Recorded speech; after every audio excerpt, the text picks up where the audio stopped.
Alright, okay. Hello, my name is Eduardo Sanchez and this is my graduation project. My graduation project revolves around the issue of undocumented students having to face financial problems when they try to go to college. Now you might be saying to yourself, well, yeah, don't we all? And while sadly that is the case, there are several other major roadblocks that DACA students such as myself have to face. There is this pattern of neglect from the government within which I live, and there's an even more alarming pattern of criminalization. I had the honor to sit down with another fellow DACA student and talk about her obstacles and her experiences that she faces on a daily basis. I myself have felt firsthand what it feels like to be told that you can't go to a college because you are not a U.S. citizen who wants to study a STEM course. There are lots of colleges that parade around proclaiming inclusion and diversity, but until everyone can afford a post-secondary education, there is still work to be done.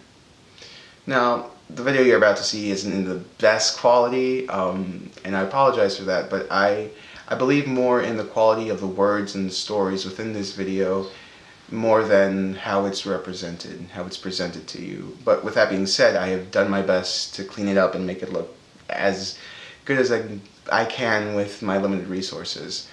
I'd also like to ask you to please fill out the survey within the description of this video. Thank you, and I hope you enjoy. So I guess I just want to start off by saying thank you for giving me your time and coming here and talking about everything and anything. If there's any questions that you just don't want to answer, then you can just tell me. That's fine. So I guess we can start by stating your name, what high school you go to, and your legal status.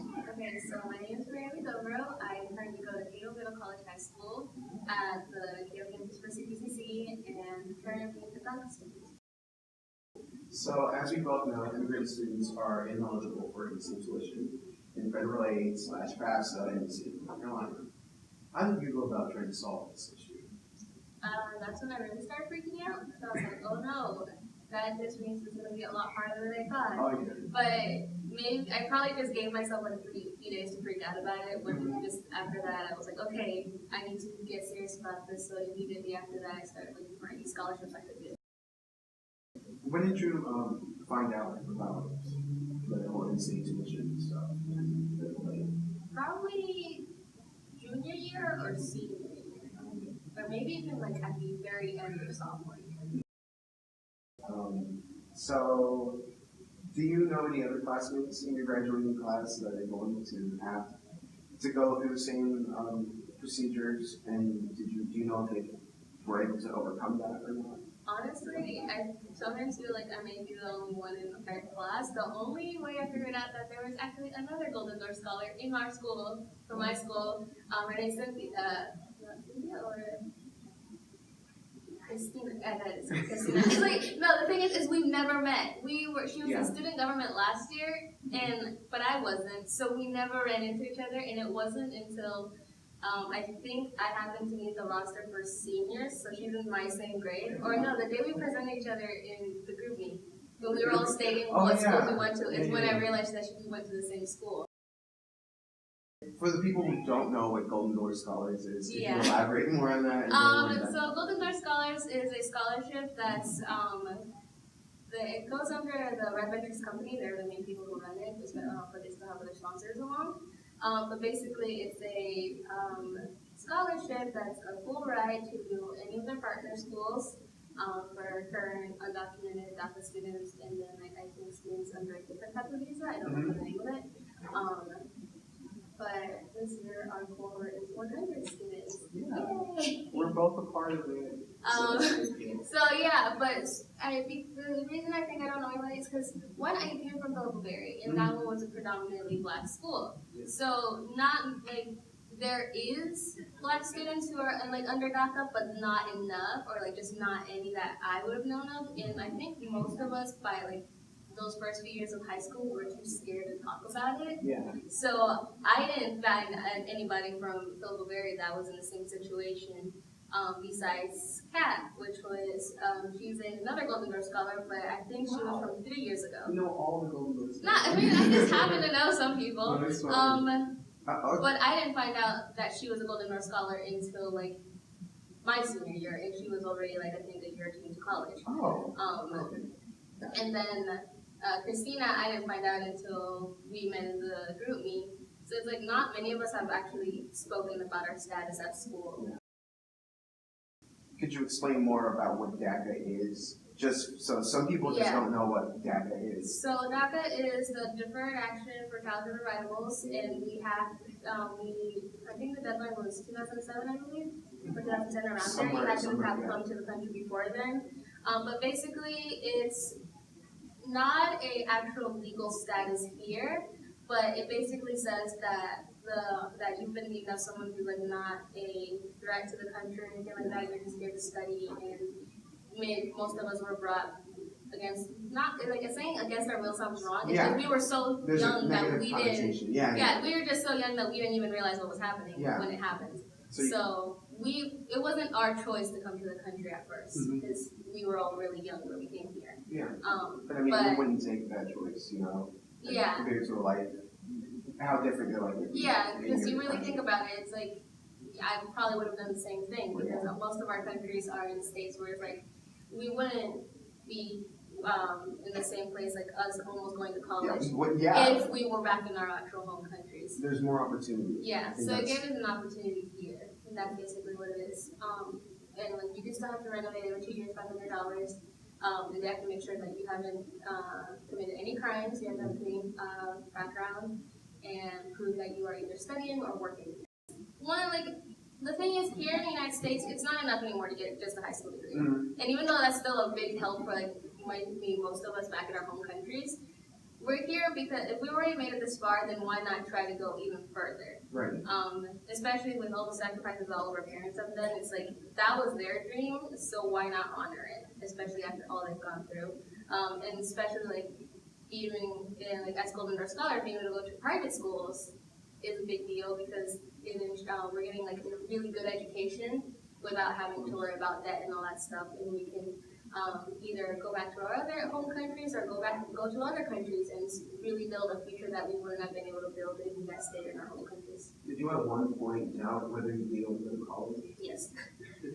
Actually, last year I had tried to do the Golden Door Scholarship and I got to the final round and didn't make it. So by that point, I had been accepted to New York Institute of Technology with their highest scholarship, which was I think $25,000 for architecture. But I still just have. That was not going to be enough to cover it, and I just didn't have any other scholarships to cover it. So my dad's like, I know you want to go, but we have to be serious here. You can't pay that. So I had to decline, and it was one of the hardest things I ever had to do. But thankfully, because of the middle college program, they gave us an extra year to stay if we wanted to finish our associate's degree, which at that point I hadn't planned to, but I had still managed to stay on track if I had wanted to. So I was like, okay, you know what, let's try one more year. Let me stay at Cato for 1 more year, finish that associate's degree, and have one more chance to go for the Golden Door Scholarship. And how has this current political climate with the Trump administration and the attacks on DACA affected you, your friends, or your family? So when Trump first announced that he was ending DACA, I did not fall under that umbrella of last people who could renovate their DACA.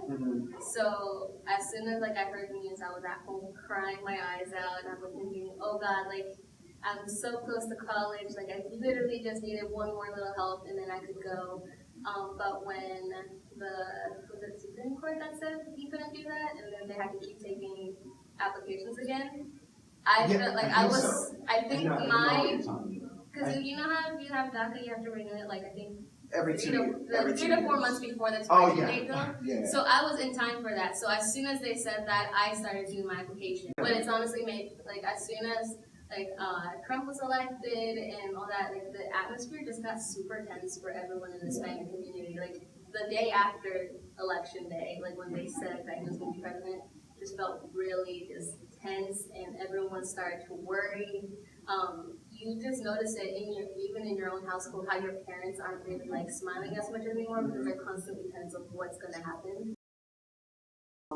What was your initial reaction to knowing you'd go to college because of as soon as it was a funny story because they told us they'd call by 8, so I think it was like the time was so from 6 to 8 we get the call. It was 8:30 and I still had not gotten a call. I'm like freaking out so much. My mom's in the room, like in the living room, also freaking out. And she's like, it's gonna be okay. I'm like texting 3 of my friends who already knew that I was waiting for, actually 4 of them who knew that I was gonna get the call that day. They're like, calm down, they're probably just running over time and they're gonna get to you. And so like as soon as Casey called and she said I got the scholarship, I started crying so hard. And like I had the whole conversation with her, and when I hung up, I went to, my mom was getting my brother ready for bed. So, but she walked in because she remembered about the call. She sees me crying, and at that moment, she didn't even know if I was crying of happiness or sadness. No. And then as soon as I managed to get the words out, I got the scholarship, and she started crying too. And the bathroom that my brother and I use connects to my bedroom. So he walked in, and he's like 7 years old. He's like, why is everyone crying? Oh my God. When he got home, I had made him a little card that said "Dad" and a friend, and then when he opened it, it said, "Guess what, Dad? I got the scholarship." So when he got home, I gave it to him, and he just looked at me like, "What? Like, what is this?" So he opens it, and like he just stood there like a good 5 seconds because it was not clicking in his head what I meant. And then he started crying too, and he's hugging me. I started crying again. Oh. So yeah. Well, did your school adequately help you find resources for going to college? They tried as much as they could because they don't, I think from Golden Door scholars that, or at least people who attempted the scholarship was just me, one other guy, and then Christina the same year that I did it. I don't know if she tried her senior year too. And then, so I've been very vocal about it to most of the administrators because we are literally a small school. We are only like 100 students per grade. So the person who I opened up to the most was my science teacher, and like ever since then, any recommendation or advice that I needed, I've always gone straight to him. He's been very open about helping me. Then the administrators have also been like always cheering me on, trying to see what they could do, also writing any recommendation letter that I needed, no matter like how long or how short it needed to be. And then our counselor, he's really good at scholarship stuff because every single day he's sending scholarships out. And he tries to get as many eligibility stuff as he can get. So he did try to send out some that didn't have that citizenship requirement. What about your high school experience with that? Phillipsburg was a nightmare. It's too big of a school that there was just no way that they'd be able to help me, and it wasn't tailored to the needs that I needed. So that's why I ended up going to Cato. With Cato, it's been the complete opposite. I absolutely love that school because you get that opportunity to finish your high school diploma, but also finish an associate's degree. So that helped just in the case of like credits. If they transfer, that's less money that I have to pay. Do you have any advice for any DACA students that might watch this video? Honestly, don't give up. And if you're religious, don't stop praying. Because if you are religious, like my family is, like, he will find a way. And things are happening for a reason. At first, when I had to reject that first school, I was like, Jesus, I'm not going to have any other better opportunity than this. And now I'm going to college on a full ride.